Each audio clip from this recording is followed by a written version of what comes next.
Morning. Sorry about yesterday.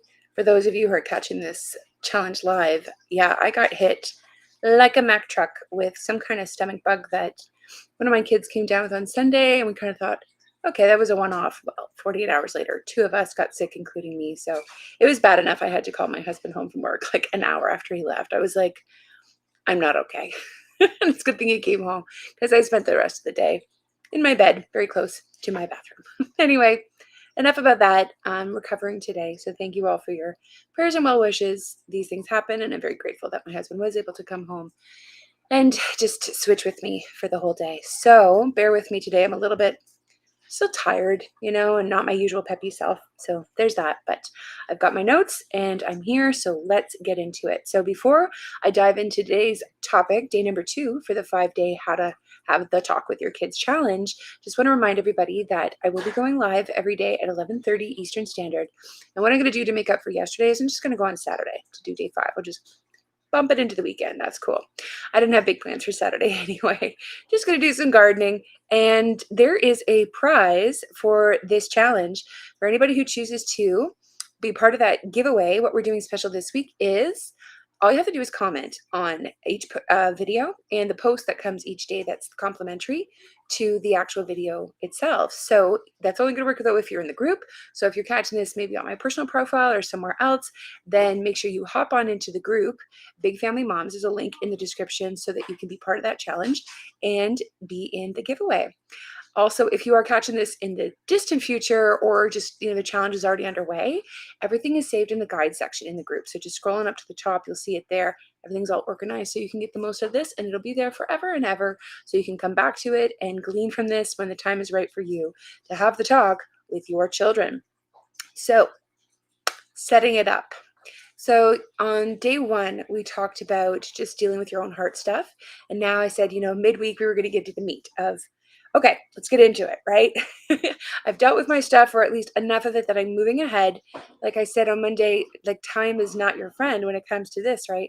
You and I, maybe as adults, can put things off for weeks or months, even years. But with our children, we don't have the luxury because they're growing quickly and their bodies are changing, their worlds are expanding. This is an important part of their preparation for life as a Christian, speaking distinctly as a Christian, life and godliness. So it's a talk you're going to have. And the way I see it, I do actually see it as a primary parental responsibility. I mean, I know, understand some parents choose to outsource it to maybe the school that your children attend to, or some other way, a means of maybe there's programs that I've heard some people do that. I personally see it as a parental responsibility. So I saw it, especially as a homeschool mom, that if my firstborn daughter was going to learn, about how her body works, how babies really are made, then it was primarily going to come through her parents. And speaking as a mom to a firstborn daughter, we felt it was appropriate that it would be mother to daughter to walk alongside her firstly into motherhood. Not that her dad could never talk to her about this, but I'll get into that on day 4. We talk about sons and daughters and how we approach that, just to give you some food for thought. So when I was a new mom, I was so unprepared for motherhood. I hadn't even changed a diaper, and all of a sudden, boom, right? Baby comes out. There's a million choices to make of everything from medical decisions to social decisions, educational decisions. I felt the overwhelm for sure. And then we had twins not too long after that. So everything was just happening so quickly, so many opinions, and things got really complicated for us because we were first generation Christians. So I didn't have a Christian model that I was drawing from as a parent, or specifically when it came to setting our kids up for even having what I now understand to be a Christian worldview. Which a worldview, if you haven't heard that term before, everyone has one. It's the framework through which we understand reality. It's the answers to all the big questions that we may not have consciously thought of, but we're learning along the way, one way or another. Answers to the questions like, where do we come from? Why are we here? Where is this all going? What is, the value of humanity, and how to think literally about everything. It's almost like the glasses through which the lenses, if you will, through which we view reality. So it's your world view, it's your view of the world. And most of the time we're overtly taught that, though nobody says, hey kids, today I'm going to teach you a worldview, but we're taught it in school. And I grew up going to public school, Catholic school effectively, but later public high school. So my worldview was predominantly what would be called humanistic, with man at the center, where man decides what's good for them, what they're going to do, answers any questions for themselves. And really, the be all and the end all, the common denominator of every question that I ever asked myself and was taught was decide for yourself. Whatever seems right in your own eyes, boom, that's what you should do. Kind of this like follow your heart kind of idea. And it was undergirded very much by Darwinian evolution. So my basic worldview, though I didn't think about it till I got older, was that we're all animals. We're just a more evolved, sentient life form, that we had no real purpose. There was no God, and that we were just here to eat, drink, and be merry, for tomorrow we die. That we were just bags of flesh, and with some electrical impulses in it. Our life had no real purpose if we were honest with ourselves. So I was very much slipping into nihilism by the time I was in my teens. Just a second, buddy. I'm having a conversation with my friends. Can I have some space? Thanks. He's like tiptoeing towards me like I don't notice. It's okay. So yeah, we were first generation Christians now in our 20s, and I grew up with a very worldly worldview, like a humanist worldview. It was like, how do I talk to my kids about sex from a Christian worldview? So I had to really quickly, trust God in a big way, dive into the word in a big way, because like I said, time wasn't my friend. So when it came to setting up my own kids, speaking of my first daughter, who's now 16, as she began to approach puberty and I could see the winds of change happening in her body, I knew, okay, it's time. It's time. The good news is this: all the conversations that we'd had growing up through homeschooling, just as we lived our life, as we very Deuteronomy 6 style, as we just walked in the way. If you're not familiar with that verse, Deuteronomy 6 verses 4-9 are absolutely beautiful. They're one of the core verses in my life that guides me as a parent, as a person. I'll give you a little snippet. I've got it printed out here. So it's, Hear, O Israel, the Lord our God, the Lord is one. You shall love the Lord your God with all your heart and all your soul, all your might. And these words I command you today, which would be the 10 commandments, the law, shall be on your heart. You shall teach them diligently to your children, and shall talk of them when you sit in your house, and when you walk by the way, and when you lie down, and when you rise up. It goes on to talk about like binding them on your hand and your forehead. But really, the heart of it is teach the word of the Lord to your children. So, speaking as a Christian mom to other Christian moms primarily, then it's so important. We know that intuitively that we're going to have to pass on a heritage. It's going to be more than silver and gold, something that lasts into eternity, which is the word of God. So, for me, when it came time to have the talk, I was nervous, kind of felt like pukey. I was like, oh my gosh, why am I so nervous? And then I realized as I prayed about it and prayed through my nerves and dealt with some of my stuff, that things were set up. That talking about sex fits beautifully, naturally, in a God glorifying way within a Christian worldview, because God is the creator of humanity. Right? God made us in the beginning, male and female. God created marriage. God created sex. God created the means through which children are brought into the world and raised for his glory. God is the creator of all these things. It's not like the world, so to speak, right, had any kind of ownership or claim on sex. And because I knew, because of the fall into sin, and I knew how sex had been twisted amongst many other things that had been twisted against its God-given purpose, and though it seemed like, I don't know, devil's playground or something like that, that sex wasn't in and of itself dirty or bad, and that there was nothing really to be ashamed of.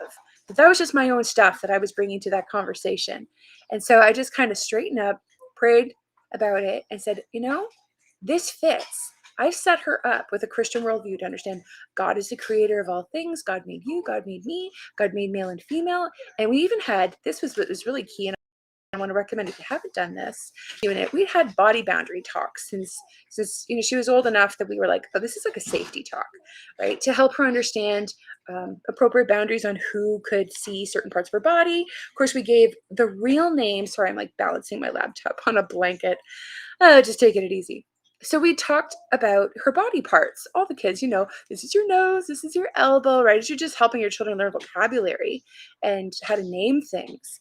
But at the same time, it was an opportunity to teach her about the special parts of her body, private parts. And everyone's got different words that they refer to it.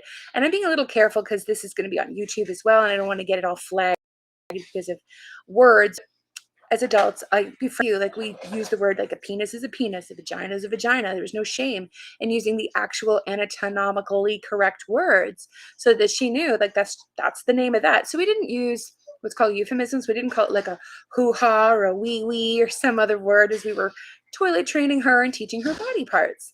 So that's also part of just body safety, as I understand it, right? So that she could really understand these parts of my body are extra special. And the way we worded it was, all the parts of your body are wonderful, made by God. Some parts are extra special, and they're not for sharing with everybody. They're special. You can show them to mom and dad. Like, obviously, if you're in the bath, that's okay. The parts that, like a bathing suit would cover, right, on a boy or a little girl. And if you're doctor with mom and dad's permission, and when you're married. Now, married is like this far off distant thought when they're little kids, right? But we planted that seed, so she knew that these are good parts of my body. Speaking of her breasts and her groin, and those good areas, but they're not for showing to everybody, right? Because kids are kids; they don't really get it. I was able to build on that foundation when it came time to the talk because she knew all the names of the body parts.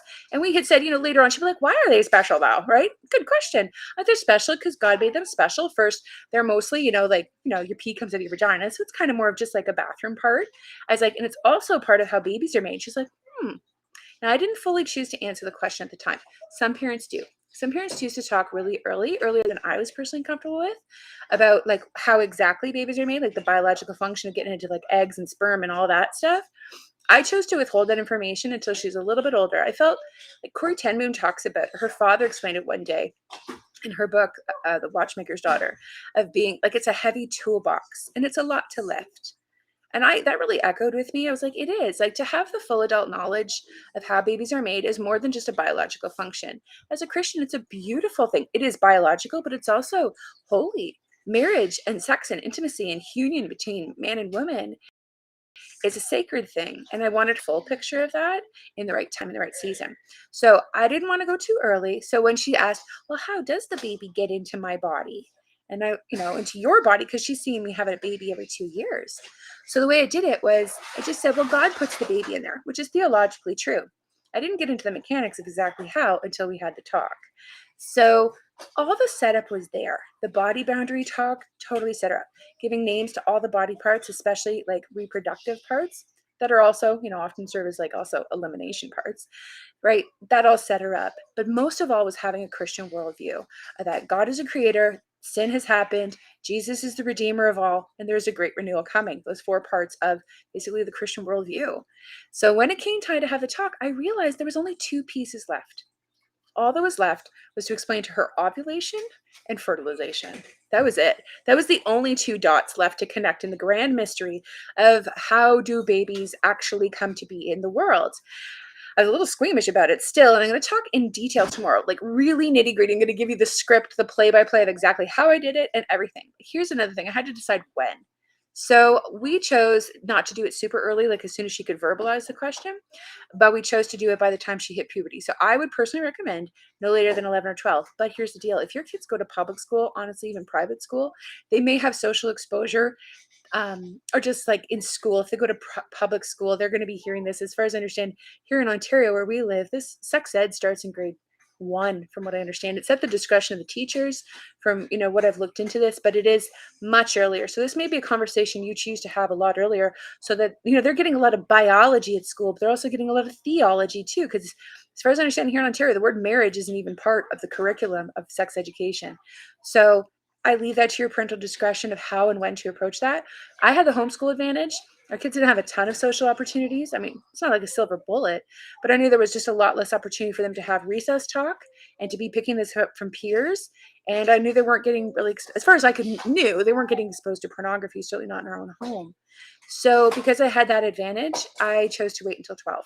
So when my daughter was 11 and a half, an opportunity presented itself, and I'll tell you all about it tomorrow. And just dove right in, bit the bullet, and did it, got it over with. And the great thing is, I only had 2 pieces to talk about. Like I said, ovulation, how's that happen? Because she had no clue.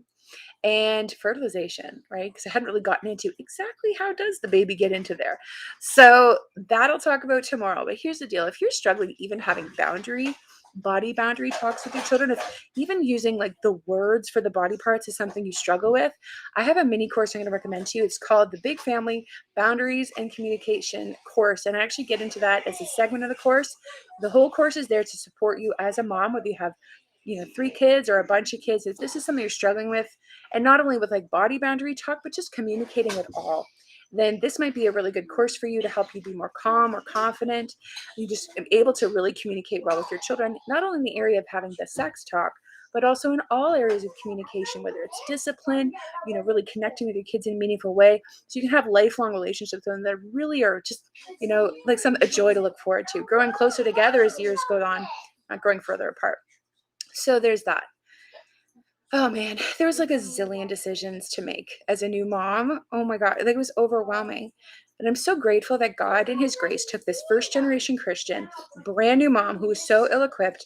And by His grace, over the first decade of our first daughter's life, I grew. And by the time it came time to the talk, like I said, around 11, 11 and a half, I wasn't as ill equipped as I would have been like when she was 11 days old. So, all that time of all those conversations that we had as we walked in the way, Deuteronomy 6 style, in the fabric of our life, in the fabric of our homeschool, going for walks, just having casual talks and planned conversations too. It all added up and it all paid off. So I just want to encourage you that God is preparing you. He's chosen you to be your child's parent for such a time as this. And this conversation fits beautifully in a Christian worldview. It does, because God created sex, God created our bodies, God created marriage and children, and it's all good. So even though the world seems like it's just laughing and making such a mockery of sex and sexuality, this belongs to God. And as a Christian, I want to encourage you to hold on to that, to be encouraged. And if you think the course would be helpful to you, to come alongside you and assist you, then it's available for you. I've got it linked in today's video. So that's what I got for you today. I look forward to seeing you tomorrow. Together, we will bite the bullet. See you then. God bless you. Take care.